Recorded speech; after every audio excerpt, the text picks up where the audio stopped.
Hello viewers, আসসালামু আলাইকুম রহমতুল্লাহ। আমি মোহাম্মদ মালিক পাটোয়ারি, ঢাকা ইউনিভার্সিটি, ঢাকা বিশ্ববিদ্যালয় স্টুডেন্ট ভাইদের রান্নার কাজে নিয়োজিত করছি। আমার জন্য দোয়া করবেন। বিসমিল্লাহ থেকে এলাম আদা, রসুন বাটা, নারকেল বাটা, শুকনো মরিচের ফাঁকি, হালকা হলুদ, দিয়ে দিলাম তেজপাতা, আস্তে গরম মশলা, জায়ফল গোত্রীদের ফাঁকি, দিয়ে দিলাম স্টার ফুল, এ ধরনের আরও অন্য অন্য মশলা দিয়ে দুপুরের জন্য গরু কালো ভুনা করবো।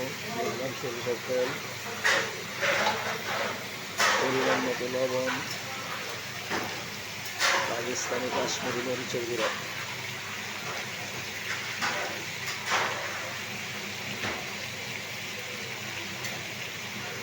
আসসালামু আলাইকুম।